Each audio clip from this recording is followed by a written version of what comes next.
And now the news is good with Matthew Martin. I'm Matthew Martin, and the news is good. Tonight, a priesthood of believers. The night of the 10th plague was an eventful one in Israel's history. It was the night Pharaoh's will broke and the people were set free. It was the beginning of the Passover holiday. It was the night when all the firstborn in the land died, at least those not covered in the blood of the Lamb. But God himself says that night was the night he bought Israel and took them into his custody. Listen to Numbers 8, 17 and 18. For all the firstborn of the children of Israel are mine, both man and beast. On the day that I smote every firstborn in the land of Egypt, I sanctified them for myself, and I have taken the Levites for all the firstborn of the children of Israel. So what does God do with a nation whose firstborn sons all belong to him? He makes a trade. Instead of pulling the firstborn from every family and every tribe, he takes one tribe entirely, the Levites, and sets them apart as his priestly order. Every Levite, firstborn or not, belongs to God now. They serve on behalf of that whole nation. Now you might ask, why not just make everybody in Israel a priest? And the answer is because Israel was a physical nation. It had an economy to run, borders to defend, crops to grow, children to raise. Not everyone is going to spend their days at the tabernacle, and God understood that. And so he designed a system where a dedicated few served on behalf of the practical many. It worked, but it was always a concession to the reality of life in a physical nation. There's a big difference between the Old Testament nation of God and the New Testament nation of God, the church. The church is not a physical nation. It has no economy, no borders, no foreign policy.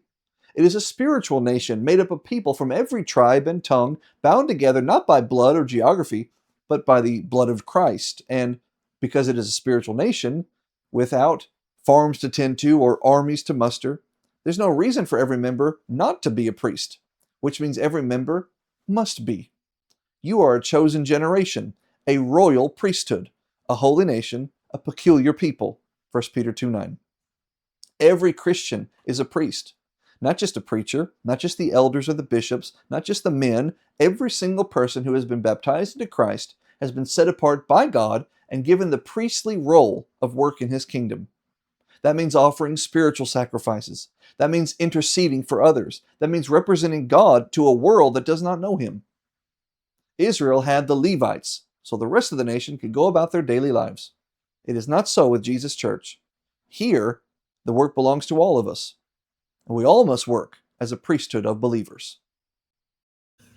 It is a beautiful, hot day today, and my prayer for you today is that while you are enjoying the summertime and you are making all of your summertime plans to go here and there and to do all of these things, that you'll remember that while you have the luxury and the freedom to take vacations from work and you have a summer vacation from school, you do not have God's permission to take a vacation from God. That is non-negotiable. Wherever you go and whatever you do in the name of the Lord, you do with the authority of the Lord, and hopefully you do with the presence of the Lord among you. Do not take a vacation from the Lord. When you go somewhere else, you go out of state or you go out of country, or you go anywhere else, remember that you carry God with you. And yes, God is beyond all of us and bigger than all of us and doesn't necessarily need any of us.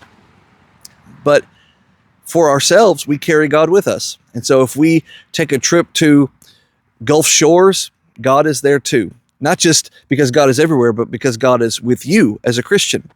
And so remember that whenever you plan your vacations and you go on your vacations, to take the Lord with you, to take some time to worship him every first day of the week, to study his word and to sing praises to him and give encouragement to fellow Christians.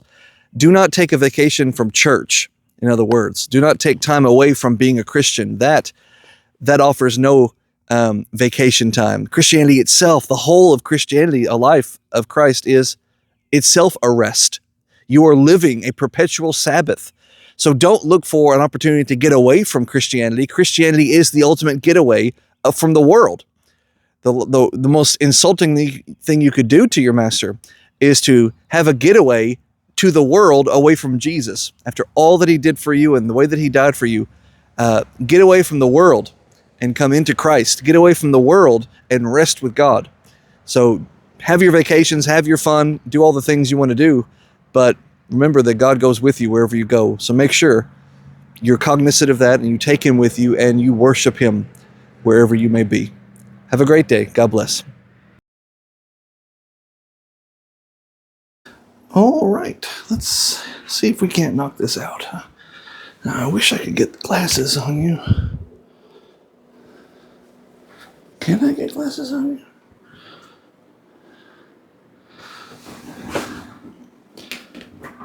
It would be really great if I could get glasses on this little dude. This little dude. If I get glasses on this little dude. Hey, little dude, you need glasses? I'll get you some glasses, little dude. Yeah, hey, little dude. No. Alright, this one. It's,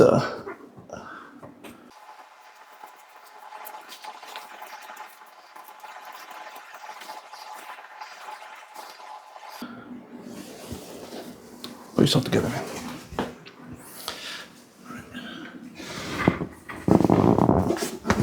Are we recording? We sure as heck better be.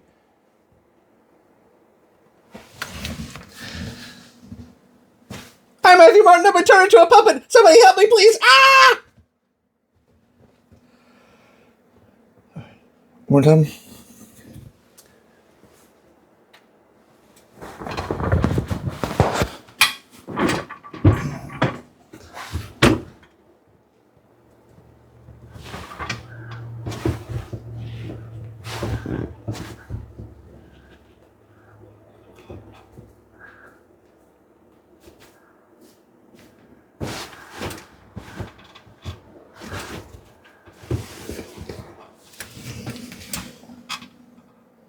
I'm Matthew Martin. I've been turned into a puppet. Somebody please help me. Ah! I'm Matthew Martin, and the news is good. Tonight, a priesthood of believers. All right, let's try that. See how that looks. I hope that looks good.